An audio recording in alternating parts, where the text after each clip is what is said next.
आप विचार करके रखना, बाल बुद्धि के साथ में आप धर्म भी करोगे तो आपका वो धर्म भी आपके कर्म में काम में नहीं आने वाला। धर्म भी समझ कर करना पड़ेगा, सेवा भी समझ कर करना पड़ेगी।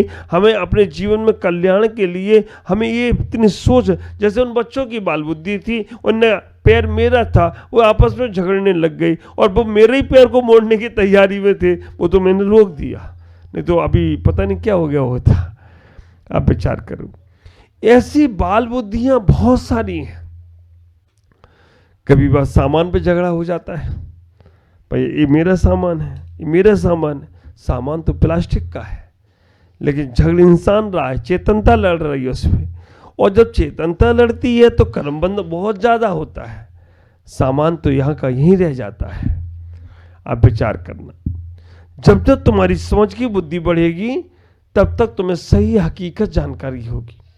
और वास्तव में जिस दिन तुम्हारी समझ पैदा हो गई, संसार असार कहना नहीं पड़ेगा, असार दिखने लगेगा। आप विचार करके रखना, इस सबको मालूम है कि इस संसार में आए हैं तो जाएंगे ही जाएंगे। कोई 10 साल साथ देता है, कोई 20 साल, कोई 50 साल, कोई 100 साल। 100 साल से ज्यादा आज कोई साथ देने वाला नहीं है। लेकिन हमारे मन में एक भाव आ जाता है कि हमारा अपना था, चला गया। तो अगर हम इस सबको समझने का प्रयास करें तो हमारे आचार्यों ने ध्यान की जब प्रक्रिया बताई तो कहा आर्त ध्यान और रौद्र ध्यान। जब आर्त ध्यान और रौद्र ध्यान की व्यवस्था बनती है तो सब ये सारा का सारा बालपना उसमें नजर आता है। आर्त ध्यान और रौद्र ध्यान की जब व्यवस्था बनती है तो बालपना नजर में आता है। आर्त ध्यान किसे कहते हैं? इष्ट योग, अनिष्ट योग, पीड़ा चिंतन, निदान बंध। रौद्र ध्यान किसे कहते हैं? हिंसानंद, मिर्सानंद, चौर्यानंद, परिग्रहानंद। ये बाल बुद्धि वाले ही करेंगे। धर्म ध्यान तो समझ की बुद्धि से ही होगा। ख्याल करो, हमारी जैसे जैसे बाल बुद्धि बढ़ती है वैसे वैसे आप देखो, आजकल बाल फुटबॉल है ना, फुटबॉल को कोई मार नहीं सकता, लेकिन जैसी उसमें हवा भरी जाती है तो एक फुटबॉल को कितनी लातें खाना पड़ती हैं। एक इधर से लात, एक मैदान में 11 दूनी 22 दूनी 44 लातें उस फुटबॉल को खाना पड़ती हैं, क्योंकि 11 प्लेयर इधर 11 उधर, एक एक प्लेयर की 2-2 लातें तो होती हैं, तो 11 दूनी 22 लात इधर 22 उधर 44। अगर उसमें हवा नहीं भरी होती तो कोई लात मारता क्या? तो जिसमें अहंकार की हवा भर जाती है उसको लात ही लात खाना पड़ती, एक इधर से लात पड़ती है, एक उधर से लात पड़ती।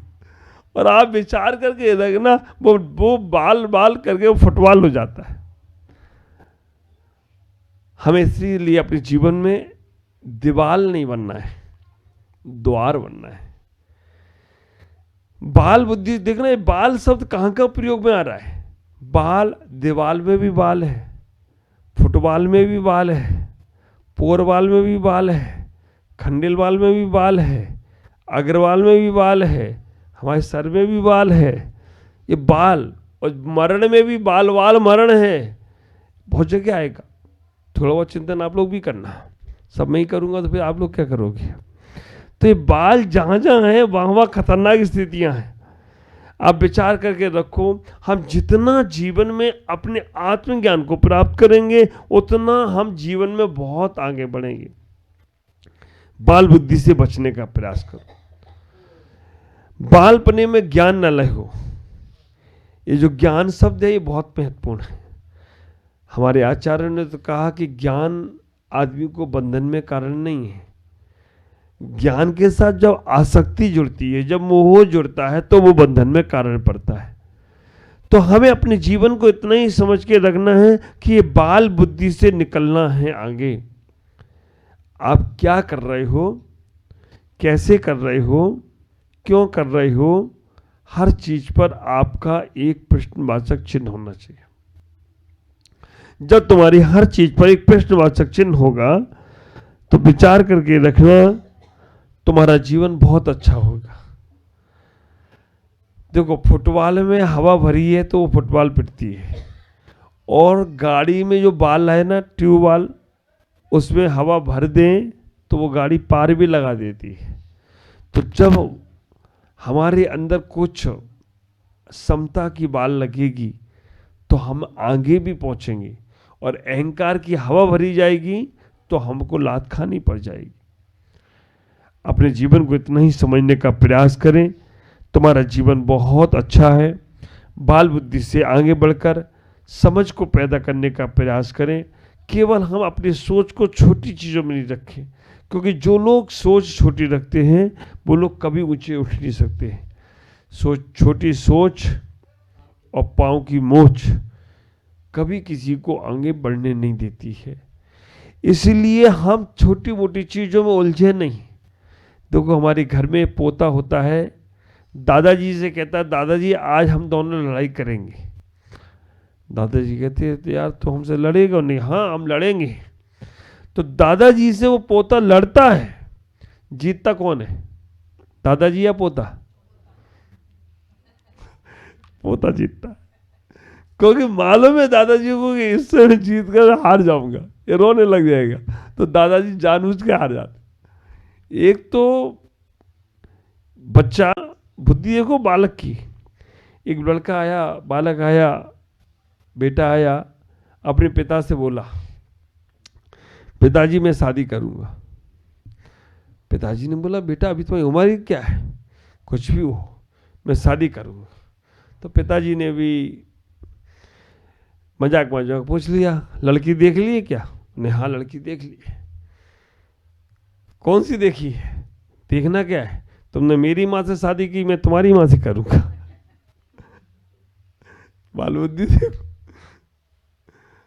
तुमने मेरी माँ से शादी की, मैं तुम्हारी माँ से करूंगा, मैं शादी करूंगा। तो ऐसी बहुत सारी बुद्धियां हैं। और वास्तव में बालक का, जब होशियार बालक होते हैं ना, होशियार बालक का एक उदाहरण देता हूं। एक स्कूल में टीचरों ने कहा बच्चों से कि कल सब लोग गाय पे निबंध लिख के लाना। होशियार बालक देखो, सब बच्चे लोग गाय पे निबंध याद करके आ गए। टीचर बदल गया। दूसरे दिन टीचर दूसरा आया, उसने आके कहा कि भाई मैं सब बच्चों से एक निबंध सुनना चाहता हूं। सब बच्चों ने हाथ उठा दिया। उन्होंने कहा मैं निबंध एरोप्लेन पे सुनूंगा। बच्चे तैयारी करके आए थे गाय का, अब एरोप्लेन पे, फ्लाइट पे कौन निबंध सुनाए? सब बच्चों ने हाथ नीचे कर लिए। एक बच्चे ने हाथ ऊपर किया,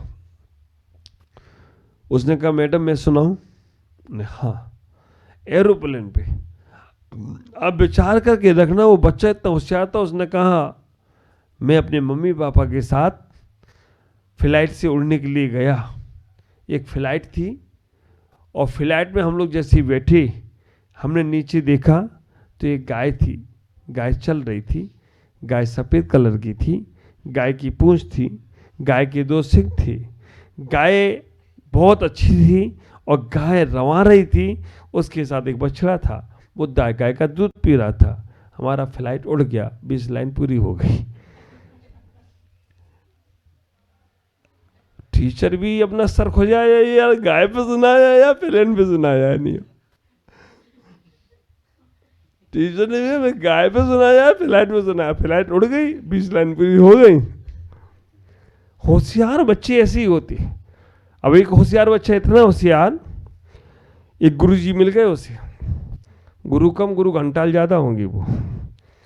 गुरुजी ने कहा बेटा तू मुझे अपना गुरुजी बना ले, तू मेरा चेला बन जा, मैं तुझे स्वर्ग का राज दे दूंगा।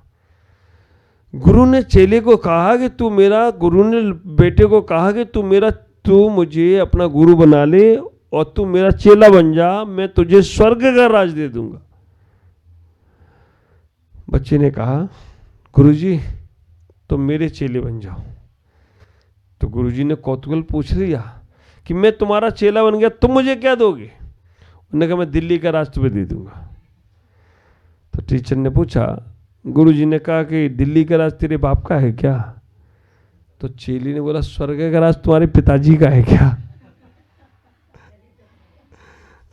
जो आएगा वो दे देगा। अब आप विचार करो, बच्चे होशियार बहुत होते हैं। एक टीचर ने एक बच्चे से पूछा कि तुम्हारे सामने अकल पड़ी हो और भैंस खड़ी हो तो तुम दोनों में से क्या लोगे? टीचर ने बच्चे से पूछा कि एक तरफ अकल पड़ी हो और एक तरफ भैंस खड़ी हो, दोनों में से क्या लोगे? बच्चे ने कहा सर जी मैं भैंस लूंगा।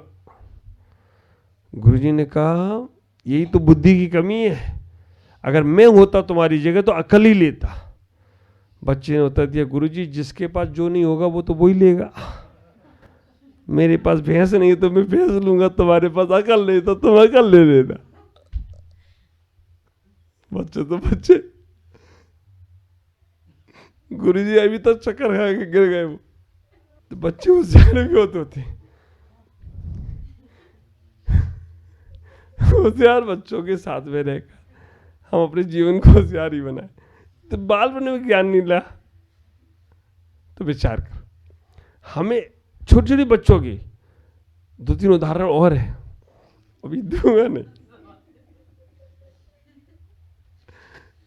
क्योंकि बच्चों के साथ बहुत आदमी विचार करना। जीसस से पूछा मुक्ति किसे मिलेगी, तो उन्होंने बच्चों की तरफ इशारा कर दिया। जिनके अंदर बच्चों जैसी सरलता होगी, सहजता होगी, मुक्ति उन्हें ही मिलने वाली है। क्योंकि बालक दिन भर लड़ते हैं और शाम को फिर एक चद्दर पर सो जाते हैं। सामान के लिए लड़ते हैं, फिर वो सामान एक दूसरे को देकर खुश हो जाते हैं। क्यों? क्योंकि वो ही आनंद मिलता है। अब विचार करना, बालक का जीवन आनंद का जीवन है, उसको जीने का प्रयास करो।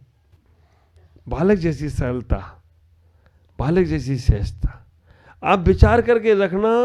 जीना है तो बच्चों की तरह जियो और मरना है तो संत की तरह मर जाओ। दोनों में कल्याण हो जाए तो कोई आश्चर्य की बात नहीं होगी। बच्चों की तरह जियो और संत की तरह मरो तो ही तुम्हारा कल्याण होने वाला है। अभी हम जीते किसकी तरह हैं और मरते किसकी तरह हैं? जीते ऐसे हैं जैसे कभी मरेंगे नहीं, और मर ऐसे जाते हैं जैसे कभी जिए ही नहीं थे। ऐसे निबट जाते एक ही बार में। आप विचार करके रखना, हम अपने जीवन को उस ज्ञान से जोड़ें, अध्यात्म में जोड़ने का प्रयास करें। क्योंकि ये लाइन जो दे रहे हैं, बालपने में ज्ञान ना लो, ये ज्ञान है पर आत्मिक ज्ञान नहीं। आजकल क्या हो गया? स्वार्थी ज्ञान हो गया। अपना काम बनता, भाड़ में जाए जनता। मुंह में राम, बगल में छुरी। मन बना लेते हैं या गलत चीजों का सेवन करते हैं, तब वही माँ बाप सर झुका कर जाना पड़ता है। कई माँ बाप तो अपने घर से निकलते नहीं है बाहर कि मेरे बेटे ने ऐसा कर लिया, मेरी बेटी ने ऐसा कर लिया। ख्याल करके रखना, बहुत दुर्भाग्यशाली हैं वो बच्चे जो अपने माँ बाप का सम्मान नहीं कर पाते हैं। याद करो उन ब्राह्मणी सुंदरी को जिनने अपने माँ बाप के सम्मान के लिए अखंड ब्रह्मचर्य व्रत ले लिया था, लेकिन माँ बाप का सर कभी झुकने को तैयार नहीं हुए कि माँ बाप का सर उन भोगियों के चरणों में झुकेगा। याद करो आज के वो बच्चे, वो युवा साथी, तुम्हें बहुत पुण्य से तुम्हें माँ बाप मिले हैं, नहीं तो कीड़ों की तरह कुलबुला रही थी तुम। आप विचार करके रखना, बड़े पुण्य से हमें हमारे गुरु मिलते हैं, बड़े पुण्य से हमें हमारा धर्म मिलता है, बड़े पुण्य से हमें माँ बाप मिलते हैं, और उनका हम अगर सदुपयोग नहीं कर पाए, उनका हमने अपमान किया तो दोबारा नहीं मिलेंगे। इसलिए अपने जीवन में उन बाल बुद्धियों से निकलकर समझ की बुद्धि पैदा करो। 5 साल 10 साल जब तक तुम्हें समझ नहीं है तब तक तो चलेगा, लेकिन समझ आ जाए, अच्छे बुरे की पहचान आ जाए तो अच्छे को स्वीकार करके अपने जीवन में आगे बढ़ाने का प्रयास करो। अभी मैं मुंगेर पंचकल्याणक से आ रहा हूं। आप विचार करके रखना, मुंगेर पंचकल्याणक में छोटे से छोटे बच्चे से लेकर बड़े दादाजी तक सब केवल सेवा भाव में जुड़े रहे। पंचकल्याणक चलता रहा, लेकिन वो आने वाले की आओ भगत, साधु की सेवा, गुरुओं की सेवा पूरा ऐसे करते रहे कि जैसे उनके घर में एक साथ 100 बारातें आ गई हों और सब लोग एक साथ लग गए। किसी को तकलीफ नहीं हुई। ये सब संस्कार की बात होती है। आप विचार करके रखना, अच्छे संस्कार थे तो उन्होंने सबकी सेवा की, नहीं तो हर कोई कह सकता था मेरा कोई थोड़ा ही काम है, मैं क्या करूं, भगवान का काम है, भगवान के लोग जाने। नहीं, अच्छे कार्यों को अच्छे लोग करते हैं। आप भी अच्छे बनने का प्रयास करें, अपनी समझ पैदा करें। आज मेरी बात जिनवाणी चैनल के माध्यम से आप लोग सुन रहे हैं, मुझे मालूम है मेरे बहुत से ऐसे बच्चे हैं जो सुनते हैं। हमारे कई बार अश्विन भाई दाहोद वाले हैं, अंकित है, गोलू छोटा सा था तब से मेरे साथ सेवा में लगा है। मैं जब पहली बार 2004 में करना हम दाहोद गुजरात गए थे, आज 22 साल पहले से वो बच्चा जुड़ा। पहले वो बच्चा था, वो बच्चे वाला हो गया है, और हमको भी ऐसे संस्कार दे रहा है। हेमल बहन भी बच्चों को पढ़ाती हैं, और बीना बहन तो सबके साथ में एक बार बड़ा प्रेम से खाती हैं। आप विचार करके रखना, ऐसे मेरे पास बहुत से बच्चे आते हैं जिनके माँ बाप हमारे पास लेकर, आप भी अपने बच्चों को भक्तांबर सिखा रहे हो, नमोकार सिखा रहे हो। मैं कहना चाहूँगा बच्चों को भक्तांबर सिखाओ, नमोकार सिखाओ, जैन धर्म पढ़ाओ, लेकिन विनय गुण जरूर सिखाना, क्योंकि विनय के बिना तुम्हारा ज्ञान व्यर्थ है। विद्या विनयम ददाति। अगर विनय के साथ उन बच्चों को कुछ भी नहीं आएगा तो भी मैं कहूँगा वो निर्वाण को प्राप्त कर लेंगे। और सब कुछ आता है, अहंकार नहीं जाता है। अगर उनके अंदर विनय गुण नहीं है तो विचार करके रहना, सब कुछ सीख कर भी वो बेकार हो जाते हैं। तो आज इतना ही कहकर अपनी वाणी को विराम दूंगा कि बच्चों के अंदर संस्कार आए, बच्चों को ज्ञान आए, क्योंकि जो माँ बाप अपने बच्चों को नहीं पढ़ाते हैं, नहीं ज्ञान देते हैं, नहीं संस्कार देते हैं, वो उनके दुश्मन हो जाया करते हैं। ख्याल करो, अपने बच्चों को इतना योग बनाओ जैसे मेरे गुरुदेव ने मुझे बनाया। गुरुदेव ने ठोक ठोक के मटके को ठोकते हैं गुरु, और मटका इतना मजबूत बना दिया, कहीं भी फेंक दो मटका टूटने वाला नहीं है। उनने आचार्य गुरुदेव पुष्पतन सागर जी ने हम शिष्यों को इतना मजबूत बनाया, बेटा जहाँ जाओ पहली पंक्ति में बैठ कर आना है। ऐसे ही आप अपने बच्चों को संस्कार दो, और विनय के साथ, अहम के साथ नहीं, तभी तुम्हारा जीवन सार्थक होगा, तभी तुम्हारा जीवन आनंदित होगा। शेष चर्चा कल करेंगे। आज इतना ही। ओम नमः